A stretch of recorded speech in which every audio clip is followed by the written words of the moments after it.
Oke, di video kali ini saya akan membahas tentang konsep dasar dari Object Oriented Programming atau biasa disebut dengan pemrograman berorientasi objek atau OOP.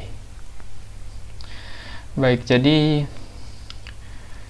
pemrograman berorientasi objek ini merupakan sebuah pemrograman yang sesuai namanya, yaitu paradigma pemrograman yang berorientasi kepada objek.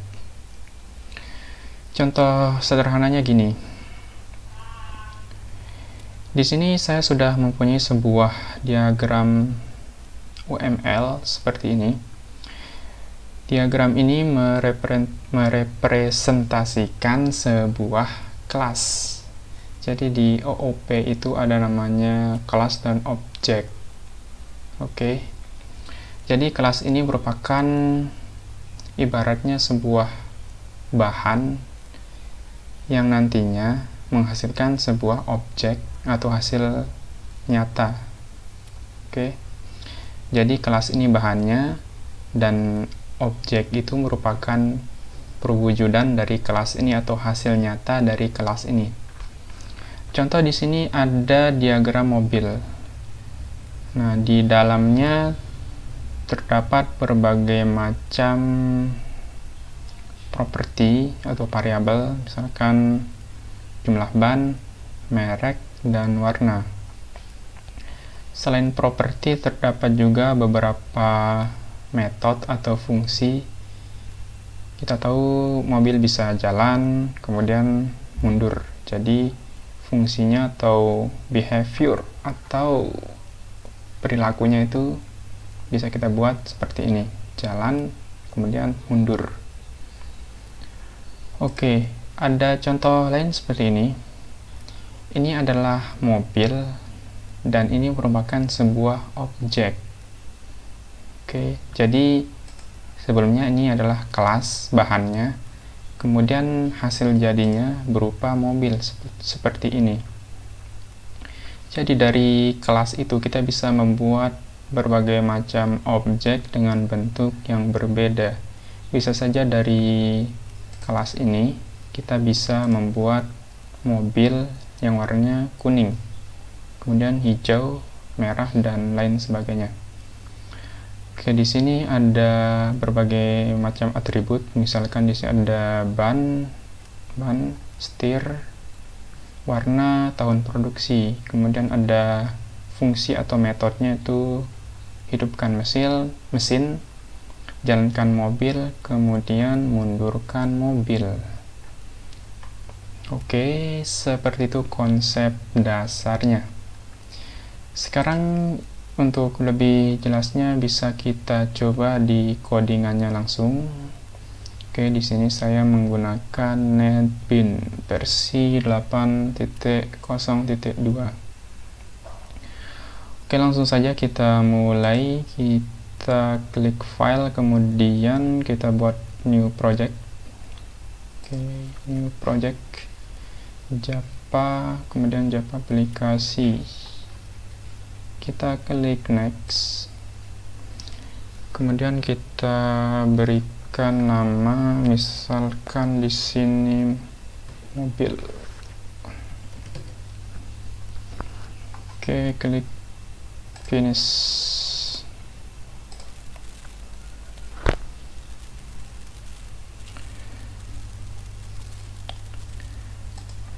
Nah, sekarang kita sudah mempunyai sebuah kelas mobil yang di dalamnya juga sudah terdapat fungsi main yang berfungsi untuk menempatkan kode kita. Oke, seperti contoh di sini.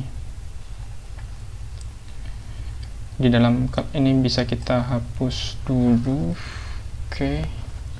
Kemudian di sini kita bisa buat sesuai ini ya. Sesuai dengan diagram kita bisa membuat properties. misalkan jumlah ban, merek, dan warna. Oke, bisa kita deklarasikan di sini propertinya. Sekarang ini jumlah ban, kemudian merek, lalu ada apa lagi tadi? Oke, warna.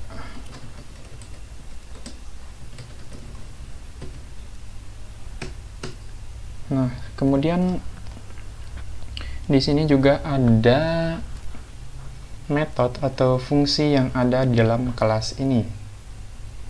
Kita buat yang pertama itu fungsi jalan.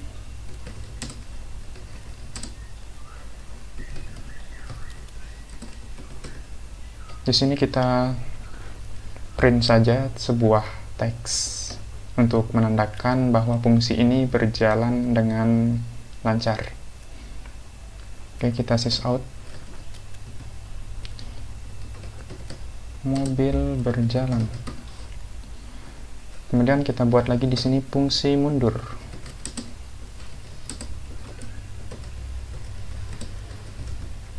Kita sysout. Mobil mundur. Oke, sekarang di sini kita sudah membuat sebuah kelas dengan nama mobil yang mempunyai properti ini, jumlah ban, merek, dan warna. Kemudian di dalamnya ada fungsi jalan dan fungsi mundur. Oke, kemudian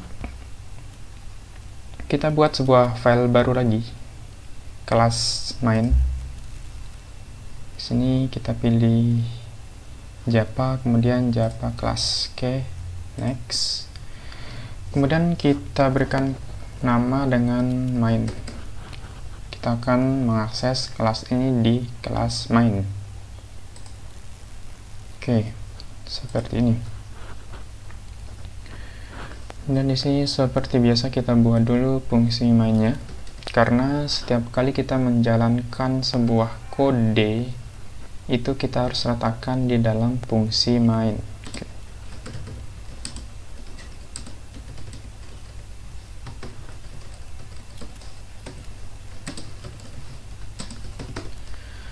Oke, kemudian di sini bahannya sudah ada.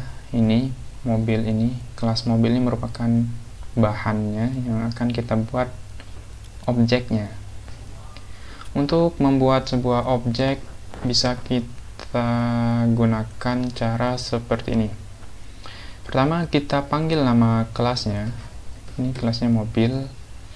Kemudian setelah itu baru kita buat nama objeknya. Misalkan nama objeknya di sini mobil 1. Kemudian sama dengan, kemudian kita tambahkan kata kunci new, oke, new mobil. Oke. Kemudian ini merupakan sebuah objek. Jadi kita sudah berhasil membuat sebuah objek dari kelas mobil ini dengan nama objeknya itu mobil 1. Nah, kemudian kita bisa mengakses dari objek ini, kita bisa mengakses berbagai properties maupun fungsi yang ada di dalam kelas mobil ini. Seperti ini, misalkan kita akan mengaksesnya seperti ini, mobil 1 dot. Nah, misalkan jumlah ban. Oke, kita setting jumlah bannya 4. Kemudian mobil 1 mereknya itu misalkan Suzuki. Kemudian kita atur juga untuk mobil 1 ini warnanya hijau. Sudah, sekarang kita sudah mempunyai objek dengan nama mobil 1 yang jumlah bannya 4, mereknya Suzuki, dan warnanya hijau. Kemudian bisa kita print out di sini. Kita sys out. Misalkan kita ingin menampilkan warna. Mobil 1 titik warna. Kita ingin mengetahui warnanya. Oke, sekarang kita run. Nah, sekarang warnanya adalah hijau. Kemudian dari sini bisa kita buat juga sebuah objek baru dari kelas yang sama. Misalkan kita membuat mobil baru dengan warna yang lain, misalkan dari bahan yang sama. Caranya sama, kita tinggal panggil nama kelasnya, kemudian nama objeknya, mobil 2. Oke. Kemudian new mobil. Oke, kemudian kita bisa atur, misalkan mobil 2 ini jumlah bannya ada 6. Misalkan ini mobil yang besar. Oke, lalu mobil 2 ini kita atur mereknya menjadi misalkan apa ya, merek mobil truk saja lah. Oke, kemudian atau nih monster.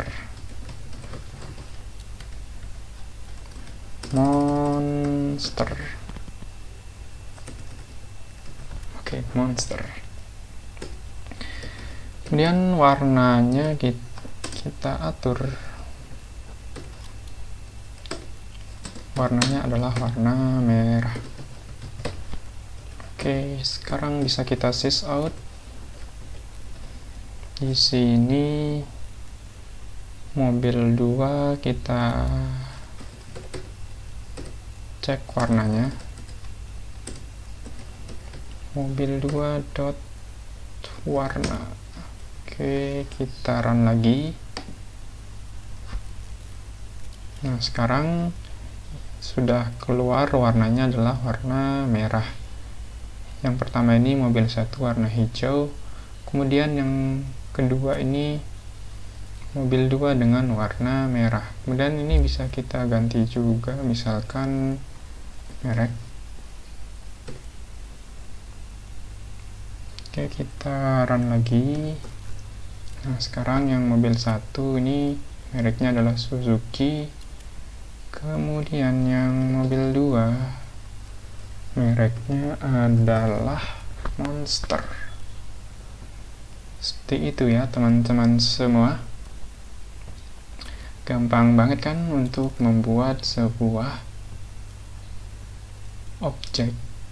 Jadi itu adalah sekilas atau konsep dasar dari pemrograman berorientasi objek. Oke, sekian video kali ini. Semoga bermanfaat. Bye.